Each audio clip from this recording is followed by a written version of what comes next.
Dear Congress, it's Leslie again. Leslie Knope set herself apart as a subtly revolutionary role model for women.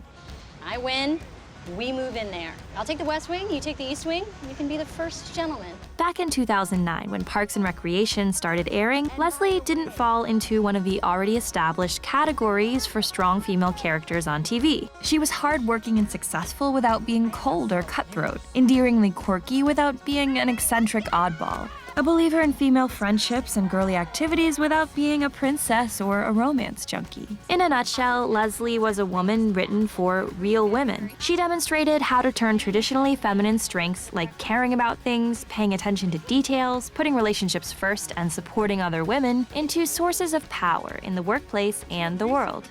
If I seem too passionate, it's because I care. If I come on strong, it's because I feel strongly.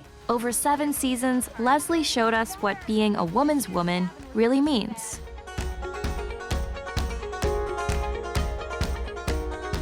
Before we go on, we want to talk a little bit about this video's sponsor, Skillshare. Skillshare is a superb online learning community with thousands of classes about everything: writing, blogging, fashion. Click the link in the description below to get 2 months access to all classes for free.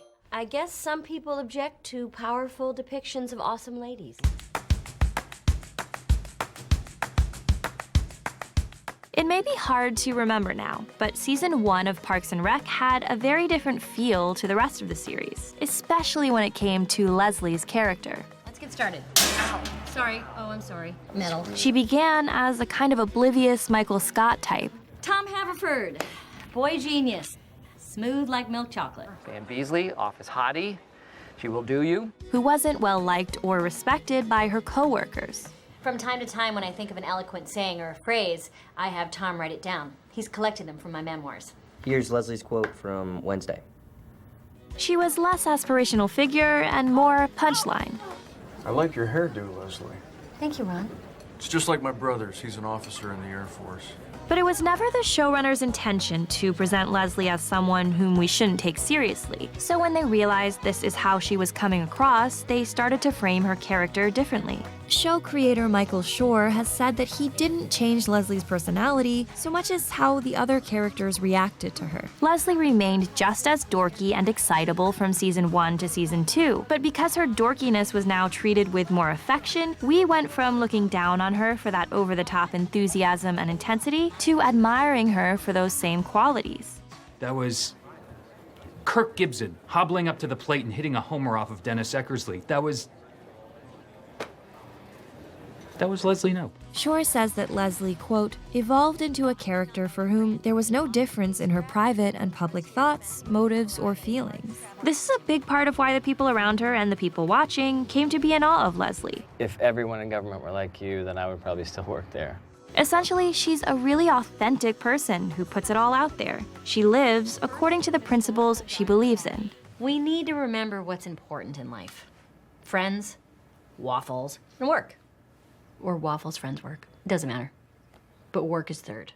Meanwhile, her personal life also evolved. When Greg Daniels and I were originally conceiving the show, one of the titles that we thought of for the show was The Education of Leslie Knope, and the idea was that you would follow both her career education and what she learned and how she got better at her job, and then also her personal kind of growth as a human. One of the first things that we learn about Leslie is that she's hopelessly infatuated with Mark, a guy she slept with once years before. When you work closely with someone and you share similar interests and you have a similar worldview and you're passionate about the same things, things can happen. Leslie? No. Oh my God. You know what? Yeah, we did like 5 years ago. Her obliviousness when it comes to Mark's lack of interest seems like a setup we've seen before that turns the obsessive woman into a joke. You lied about being pregnant. Right, so? You really don't understand why that might make me kind of angry. No. We're never getting back together. Why not? But after starting off fixated on a guy who's just not that into her, Leslie eventually ends up in a loving relationship with someone who's crazy about her because of what makes her strong and unique. I'm in love with a woman from here. A strange, passionate goofball of a woman. Me. He's in love with me. A big part of what attracts Ben to Leslie is seeing how committed and hardworking she is. For one moment, enjoy the fact that you provided a service for people, not a cut. A service. He willingly makes sacrifices for her career because he cares about the impact she's making on the world. Indiana native, supremely qualified, and she wrote that she wanted to be governor in her kindergarten dream journal.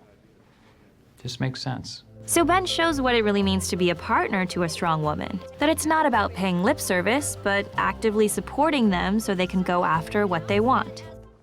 Your victory speech, Councilwoman Knope. Someday, when I'm more emotionally stable, I want to read the concession speech you wrote for me. I never wrote it. It's interesting that improving Leslie's romantic life was so key to making us, the viewers, respect her more. But really, the development followed from the character's internal changes. The writing began to make her more grounded and aware. And it's telling that once Leslie became more of a lovable heroine and a fearless leader, the show also resonated more with viewers. Clearly, what we really wanted to see was a woman who made it cool to be quirky and to care deeply about things. One who wasn't written off as merely a joke. I am big enough to admit that I am often inspired by myself.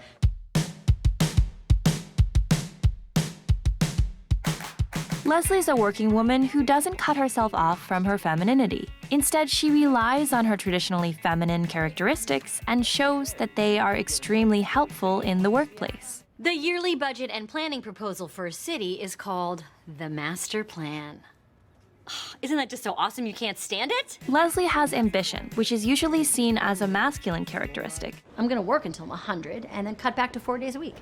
Oh God, I'm already so bored thinking about that one day off. But she embodies ambition in her own way by incorporating traditionally feminine qualities like inclusivity, working really hard without seeking credit, and prioritizing relationships. She has the opposite of a go-it-alone mentality.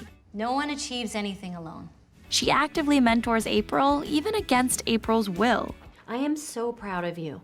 Now stand next to the screen and think about all the strong female role models in your life. Gross. She includes the whole Parks team in her passion projects for their own good. And her goal is always to help others, not just to achieve status. She's kind of part Girl Scout, part pioneer. She's got like a very suffragette spirit, I think, but zero game. But her dedication to her friendships does pay off in her professional life. She wins the city council race against Bobby Newport in season 4 because while he has money and influence, these things can't compete with the work Leslie's friends put in for her. Ron, for the last 6 months, my friends have worked so hard. Every 5-minute coffee break at work, every night, every weekend, every spare moment of their lives, they gave to me. Leslie's earnestness and positivity, 2 attributes commonly associated more with women, keep her going when her job seems thankless. What I hear when I'm being yelled at is people caring loudly at me. Parks and Rec gives us a heightened satire of our country's general attitude toward government. You know, when I first tell people that I work in the government, they say, oh, the government stinks. I lost my optimism about government in 2 months. I don't really care for politics. The government is a greedy piglet that suckles on a taxpayer's teat until they have sore, chapped nipples. Come to think of it, this isn't a political landscape we find so unfamiliar. So the thoroughness and good intentions Leslie brings to politics are really refreshing. Leslie Knope gets as many favors as she needs. Can I ask why? Because she's the kind of a person who uses favors to help other people. Leslie respects those she doesn't agree with. She and her boss, Ron, have totally opposing political views. I don't want this parks department to build any parks because I don't believe in government. I think that all government is a waste of taxpayer money. But in spite of this, they're able to love each other as friends. You are a wonderful person. Your friendship means a lot to me. And this is extremely impressive in today's world, where it often seems impossible to connect with people on the other side of the aisle from us. Leslie's also defined by her attention to detail, another trait commonly thought of as female. I've spent the last few months brainstorming, and I have some really great ideas, and I put them in my idea binders. I mean, they're color-coded, for God's sake. Leslie's invested in things that others consider too small for their time. We thought of the show as the comedy version of The West Wing, where The West Wing was like about the big, gigantic international crises. And we thought that the comedy version of that would be on a very small local level in a small town in a small department in that town. Nothing is too unimportant for Leslie. Nothing is beneath her. Well, I have time to spare. I'm also volunteering at Wheels for Meals on Wheels. We repair vans for Meals on Wheels. Meanwhile, our real-life politics is too often not about solving the concrete problems in our lives, but all about the big flashy spectacle of the national stage. Leslie brings as much energy to the seemingly insignificant tasks like fixing a swing. Well, there you have it, sir. Another problem solved by the hard work of dedicated public servants. As she does to major milestones in her career. Because although she does have big aspirations, she always feels like every small piece of what she's doing is meaningful and has to be done right. Later, she does start achieving at a much higher level. The series finale led some fans to believe she eventually becomes president. And soon, a new unknown challenge awaits me, which, to me, even now, is thrilling. And what makes this inspiring is that we know she hasn't taken any shortcuts. As a result, she skyrocketed. From a humble starting point where nobody expected anything great of her. I'm barely 34, and I've already landed a Parks Department exploratory subcommittee. I'm a rocket ship. So the lesson that women can take from watching Leslie is that we don't have to play down our womanly traits or try to act more like a man to do well in our careers. We should own our true qualities and make them our superpowers. April came to me with an idea to build a dog park in Pawnee. I recognized her potential a long time ago, and she's finally living up to it. I mean, I am so proud of her, I could cry. And here we go.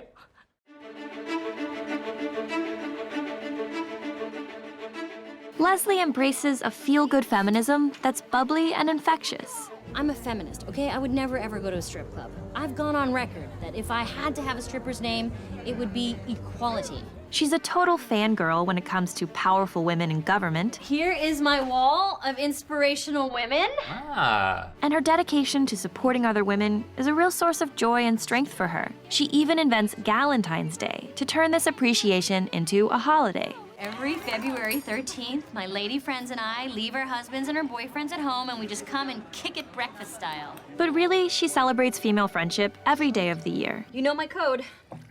Hose before bros. Uteruses before deuteruses. Got it. Ovaries before brovaries. Especially when it comes to her BFF, Anne. Anne, you beautiful tropical fish. Parks and Rec was actually devised as the story of Anne's and Leslie's friendship. Anne is basically Leslie's soulmate. Are you two a couple? No, tragically, we are both heterosexual. And no man can ever come between them. Leslie even gives Anne her blessing to date Mark. I think you should go on that date with Mark. And in the end, that relationship doesn't last. But Leslie and Anne are forever. Oh, Anne's here! Anne's here! And in addition to her positive relationships with other women, Leslie surrounds herself with male allies who actually care about women's empowerment. I don't consider myself an anythingist, but my life has been shaped by powerful women. So overall, what does Leslie teach us about being a woman's woman? She inspires us to work steadily and believe in ourselves and our bright futures. She encourages the nerdiness and earnestness inside us all. Oh my God, I'm feeling it. I'm gonna breakdance. Woo! Hey! She shows that to succeed, you don't have to harden yourself or throw anyone under the bus. In fact, you can be the warmest, most exuberantly loving person in the room. That promise launched a friendship so grand, it takes 103 scrapbooks to capture it. She reminds us to value the other women in our lives, and most of all, she's proof that living as your most authentic self is the secret to it all. I am a goddess, a glorious female warrior. This is Soledad O'Brien. Soledad is an award-winning journalist and news anchor who currently hosts the show Matter of Fact, and she teaches a class on storytelling strategies on Skillshare. The key is to remember to try to tease out someone's humanity, not to put them in a box of this person's good, this person's bad. This is why we love Skillshare's service. The classes are taught by amazing, accomplished working professionals in design, photography, social media, business, entrepreneurship, and more. In fact, Skillshare actually has helped us at Screen Prism to learn more about animation and design. They offer 20,000 classes about any skill you might want to learn, all for less than $10 a month. And right now, you can get 2 months access to all of their classes for free. But that's only if you're one of the first 500 people who click the link in our description below. It's a great deal, so hurry up and don't miss out.